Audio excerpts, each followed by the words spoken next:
Kapal kargo Rusia Ursa Mayor tenggelam di Laut Mediterania, membawa kecurigaan yang jauh lebih besar daripada sekadar muatan industri biasa. Komponen yang terkait dengan reaktor nuklir kapal selam kemungkinan ditujukan untuk Korea Utara pada hari Rabu 13 Mei 2026. Kasus ini menjadi sorotan karena penyelidikan yang dikutip oleh media internasional menunjukkan bahwa kapal tersebut merupakan bagian dari apa yang disebut armada bayangan Rusia. Kapal itu berangkat dari Sankt Petersburg, mengaku menuju Vladivostok, tetapi mungkin menyembunyikan misi strategis dari Moskwa untuk mengirimkan teknologi sensitif kepada rezim Kim Jong-un. 2 awak kapal meninggal dunia, 14 orang berhasil diselamatkan, dan kapal tersebut kini berada di kedalaman sekitar 2.000 hingga 2.500 meter. Di sebuah area antara Spanyol dan Aljazair. Ada spekulasi yang lebih kuat lagi, yaitu keterlibatan langsung Amerika Serikat dalam tragedi ini. Saya akan segera menceritakan semuanya kepada Anda, tapi sekarang Anda pasti ingin berlangganan saluran ini agar tetap mendapatkan informasi terbaru.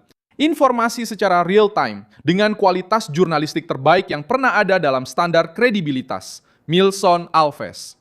Yang dipertaruhkan bukan hanya kapal yang hilang di laut. Kapal tersebut milik Oboron Logistika, perusahaan yang terhubung dengan Kementerian Pertahanan Rusia dan menjadi target sanksi dari Amerika Serikat serta Uni Eropa. Secara resmi, manifest tersebut menyebutkan 129 kontainer, derek, dan peralatan industri. Namun, menurut Associated Press, otoritas Spanyol mengatakan bahwa kapten kapal sendiri menyebutkan ada 2 komponen reaktor nuklir tanpa bahan bakar nuklir, mirip dengan yang digunakan di kapal selam. Detail ini mengubah bobot ceritanya. Ini bukan soal radiasi yang tersebar di laut, melainkan kemungkinan upaya membawa teknologi militer sensitif ke negara yang sudah menantang dunia dengan rudal, uji coba nuklir, dan ancaman yang terus-menerus. Kapal itu tenggelam pada Desember 2024 di dekat pantai tenggara Spanyol setelah terjadi ledakan di area ruang mesin. Versi Rusia menyebutkan sabotase dan bahkan sempat menyebut adanya serangan teroris. Sementara itu, penyelidikan yang dikutip oleh media barat mengangkat kemungkinan adanya intervensi eksternal untuk mencegah pengiriman muatan tersebut. The Guardian melaporkan bahwa sinyal seismik yang mirip dengan ledakan ranjau terdeteksi sebelum kapal kargo itu menghilang di dasar Laut Mediterania. Perilaku sebuah kapal militer Rusia juga menarik perhatian karena diduga mengambil alih area penyelamatan dan mempersulit pengamatan dari pihak luar. Disinilah bayang-bayang Trump mulai membayangi kasus ini. Tidak ada bukti publik bahwa Donald Trump telah memerintahkan tindakan apapun terhadap kapal Rusia. Namun spekulasi berkembang karena operasi semacam ini ketika melibatkan muatan nuklir selalu menimbulkan kecurigaan. Rusia, Korea Utara, dan Mediterania jarang terjadi tanpa keterlibatan intelijen dari kekuatan besar, seperti intelijen Amerika yang kuat. CNN melaporkan penerbangan pesawat Amerika yang digunakan untuk mendeteksi sinyal nuklir di atas wilayah tempat kapal karam itu pada tahun 2025 dan 2026. Ini menunjukkan bahwa Washington mengikuti kasus ini dengan perhatian yang sangat tinggi. Di bawah pemerintahan Trump, pembacaan politik menjadi semakin keras. Jika Moskow mencoba memberikan teknologi nuklir bawah laut kepada Pyongyang, Gedung Putih akan memiliki alasan strategis untuk melacak, mengungkap, atau mendukung tindakan tidak langsung guna menghentikan jalur tersebut. Kecurigaan semakin berat karena Rusia dan Korea Utara telah meningkatkan kerjasama militer mereka sejak perang di Ukraina. Laporan internasional menunjukkan bahwa Pyongyang telah mengirimkan amunisi, rudal, dan bahkan pasukan untuk mendukung Moskow. Sejauh mana Rusia telah membantu Korea Utara di bidang militer yang sensitif, termasuk teknologi rudal dan satelit. Jika komponen Ursa Major memang terkait dengan reaktor kapal selam, pembayaran politiknya bisa jadi jelas. Lokasinya juga tampaknya tidak kebetulan. Laut Mediterania adalah jalur yang sensitif, diawasi oleh Angkatan Laut, satelit, sensor, dan Sekutu Barat. Kapal Rusia yang dikenai sanksi dengan pengawalan militer membawa barang-barang berat dan diduga tidak mendeklarasikan seluruh muatannya. Melintasi wilayah yang dekat dengan negara-negara NATO menjadi target alami untuk pemantauan. Spanyol menyelamatkan para penyintas dan menginterogasi awak kapal, tetapi kedalaman lokasi karamnya kapal menghalangi pemeriksaan sederhana terhadap muatan kapal tersebut. Rusia mencoba mengendalikan narasi, menyebut insiden tersebut sebagai sabotase. Namun masalahnya bagi Moskow, kecurigaan adanya muatan nuklir saja sudah menimbulkan kerusakan diplomatik. Jika muatannya biasa saja, mengapa Kapten menyebutkan komponen reaktor? Jika perjalanannya hanya ke Vladivostok, mengapa begitu banyak indikasi yang mengarah pada kemungkinan rute rahasia yang melibatkan Korea Utara? Pertanyaan-pertanyaan ini memicu kekacauan, karena Moskow tidak hanya menghadapi kehilangan kapal kargo, tetapi juga terancam terbongkarnya kemungkinan jaringan transfer militer ilegal. Perbandingan sejarah yang paling kuat datang dari krisis rudal Kuba pada tahun 1962.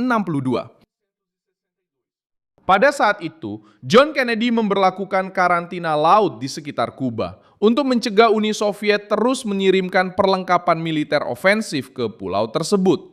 Logikanya sederhana, ketika kekuatan saingan mencoba mengubah keseimbangan nuklir melalui pengiriman laut, laut menjadi garis pertahanan pertama. Kasus Ursa Major mengikuti logika strategis yang sama, meskipun dalam format yang berbeda. Tidak ada pidato publik yang mengumumkan blokade maupun konfrontasi terbuka antara armada. Namun esensinya mirip, yaitu mencegah teknologi sensitif jatuh ke tangan rezim yang bermusuhan sebelum masalahnya menjadi lebih besar. Negara-negara lain juga pernah bertindak sebelum program nuklir yang bermusuhan berkembang lebih jauh. Israel menghancurkan reaktor Irak Osirak pada tahun 1981 karena menilai bahwa Saddam Hussein bisa mengubah kemampuan nuklir menjadi ancaman eksistensial. Pada tahun 2007, Israel menyerang sebuah fasilitas di Suriah yang menurut penilaian setelahnya memiliki karakteristik sebagai reaktor nuklir yang tidak diumumkan. Contoh-contoh ini menunjukkan bahwa ketika pemerintah memahami bahwa teknologi nuklir bisa jatuh ke tangan musuh, respons biasanya datang sebelum ada konfirmasi publik secara penuh. Kasus kapal Rusia masuk dalam tradisi suram ini. Ancaman tidak dibiarkan berkembang ketika muatan tersebut bisa mengubah keseimbangan militer di seluruh wilayah. Bagi Trump, tenggelamnya Ursa Major bisa menjadi senjata politik melawan Putin dan Kim Jong-un. Jika Gedung Putih berhasil membuktikan bahwa Rusia mencoba mentransfer teknologi nuklir kapal selam ke Korea Utara. Kasus ini memperkuat teori bahwa Moskow sedang menggunakan perang di Ukraina untuk membangun aliansi militer yang berbahaya dengan rezim-rezim yang terisolasi. Ini juga memperkuat tekanan untuk sanksi, pengawasan angkatan laut, dan tindakan intelijen terhadap armada bayangan Rusia. Meskipun tanpa mengakui keterlibatan, Trump dapat memanfaatkan peristiwa ini sebagai tanda bahwa kebijakan kekuatannya sedang mengepung para lawan. Sebelum mereka berhasil memindahkan bagian-bagian sensitif melalui laut. Sekarang, langkah selanjutnya akan melalui 3 jalur. Spanyol tetap memegang kendali atas penyelidikan, tetapi kedalaman lokasi karam menyulitkan adanya bukti visual yang sederhana. Amerika Serikat dan sekutunya dapat menggunakan data satelit, sensor laut, dan catatan navigasi untuk merekonstruksi rute sebenarnya kapal tersebut. Rusia, di sisi lain, kemungkinan akan terus menyangkal versi penyeludupan nuklir dan berusaha memperlakukan kasus ini sebagai serangan terhadap kapal sipil.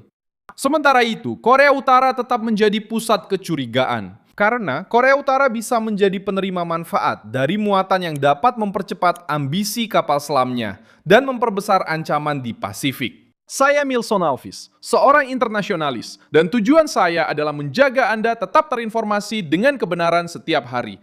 Tautan berita ada di deskripsi video. Beri like pada video ini, subscribe ke channel, dan di akhir, lihat komentar agar Anda bisa lebih terlibat dengan komunitas. Milson Alves.